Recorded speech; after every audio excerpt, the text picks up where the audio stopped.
হাসপাতালের বেডে শুয়ে যখন প্রসব ব্যথায় ছটফট করছিলাম, তখন আমার পাশে দাঁড়িয়ে থাকা কর্মরত ডাক্তার আমার শাশুড়িকে বলল, পেশেন্টের স্বামী কোথায়? আমার শাশুড়ি তখন বলল, আমার ছেলে দেশের বাইরে থাকে। ডাক্তার তখন বলল, স্বামীর সাথে পেশেন্টের একটু কথা বলান। কথা বললে পেশেন্ট একটু সাহস পাবে। প্রথমবার মা হচ্ছে তো, এই মুহূর্তে পেশেন্টের একটু সাহসের প্রয়োজন। শাশুড়ি যখন আমার স্বামীকে ফোন দিয়ে ফোনটা আমার হাতে দিলেন, আমি ফোনটা কানের কাছে নিতেই অপর প্রান্ত থেকে আমার স্বামী আমায় বলল, অত ঢং করো কেন? দেশে কি তুমি একা মা হচ্ছ নাকি? আর মেয়েরা কি মা হয়নি? আমি কিছু না বলে কান থেকে ফোনটা সরিয়ে নিলাম। আমার দু চোখ বেয়ে অনবরত জল পড়তে লাগলো। আমি বুঝতে পারছিলাম না আমার প্রসব ব্যথায় বেশি যন্ত্রণা হচ্ছে নাকি আমার স্বামীর কথায় বেশি যন্ত্রণা হচ্ছে। দুপুর থেকে রাত পর্যন্ত আমি ব্যথায় ছটফট করছিলাম। ডাক্তারকে বললাম, বারবার বললাম, পেশেন্টের যেহেতু জরায়ুর মুখ খুলছে না, সেহেতু সিজার করে ফেলি। তা না হলে পেশেন্টের আর অনাগত বাচ্চা দুজনেরই কিন্তু ক্ষতি হতে পারে। কিন্তু আমার শাশুড়ি কিছুতেই রাজি হচ্ছিলেন না। উনি বলছিলেন আরো অপেক্ষা করতে। আমার মা যখন আমার শাশুড়িকে বললেন, বেঈমান সব, আমার ছোট্ট মেয়েটার খুব কষ্ট হচ্ছে, আপনি সিজার করুন, অনুমতি দেন। মায়ের কথা শুনে আমার শাশুড়ির মুখ বেঁকিয়ে বলল, সিজার করতে কে বলেছে? জানেন সিজার করতে কত টাকা খরচ হয়? আপনারা যদি সিজার করার টাকা দিতে পারেন তাহলেই সিজার করান। শাশুড়ির কথা শুনে আমার মা মাথা নিচু করে নীরব হয়ে রইলেন, কারণ আমার পরিবারের সাধ্য ছিল না সিজারের খরচ বহন করার। ছোট্ট একটা মুদির দোকান আছে আমার বাবা, সেই থেকেই সংসার চালান। তাছাড়া আমার ছোট দুইটো বোন আছে, বিয়ের বাকি। বাবা তাদের কথাও চিন্তা করতে হয়।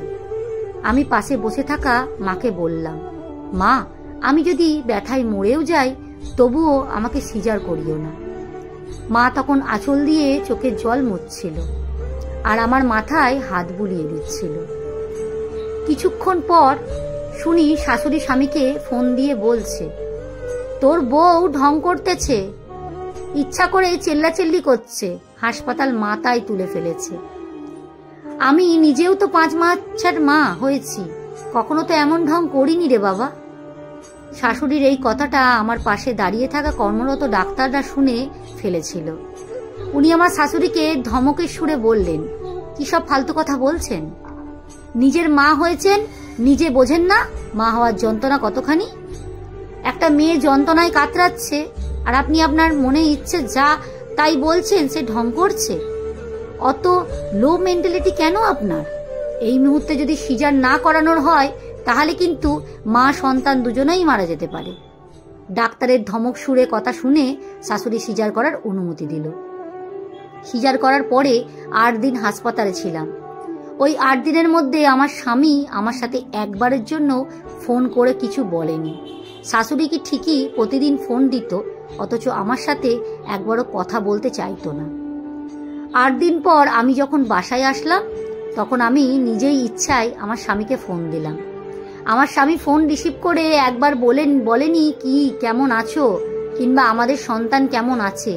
স্বামীর প্রথমেই একটা কথা ছিল, সেটা হলো, আমি বিদেশে আসার সময় তোমার কাছে 9,000 টাকা রেখে গিয়েছিলাম, সেই টাকা কিভাবে খরচ করেছো তার হিসাব দাও। আমি ফোনটা কানে রেখে আমার স্বামীর কথাগুলো শুনছিলাম আর নীরব চোখে জল ফেলছিলাম। আমার স্বামী কখনো আমার কাছে টাকা পাঠাতো না, সব টাকা আমার শাশুড়ির কাছেই পাঠাতো। আমি যদি হাত খরচের কোনো টাকা চাইতাম তাহলে আমায় সরাসরি বলতো, তোমায় আমি 3 বেলা খাওয়াচ্ছি, তোমার আবার হাত খরচ কি গো? ডাক্তার বলেছিল সিজারের 20 দিন পর একটু চেক আপের জন্য আসতে। আমি যখন শাশুড়ির কাছে ডাক্তারের কাছে যাওয়ার জন্য টাকা চাইলাম, শাশুড়ির মুখের ওপর বলল, টাকা লাগলে তোমার মা বাবাকে গিয়ে বলো, আমি তোমাকে বলি নাই ঢং করে সিজার করাতে। এখন 2 দিন পর পর তোমাকে ডাক্তারের কাছে যেতে টাকা আমি দিতে পারবো না, সেটা যা হওয়ার হবে। আমি তোমার পিছনে একটা টাকাও খরচ করতে পারবো না। বাধ্য হয়ে বাবাকে যখন ফোন করে বললাম, বাবা আমার কিছু টাকা লাগবে, আমার ডাক্তার দেখানোর জন্য খুবই দরকার। তখন বাবা আমায় উত্তর দিল, বিয়ের আগেও তোর খরচ বহন করতাম, আর এখন বিয়ের পরও যদি তোর খরচ বহন করতে হয় তাহলে তোকে বিয়ে দিয়ে লাভ কি হলো?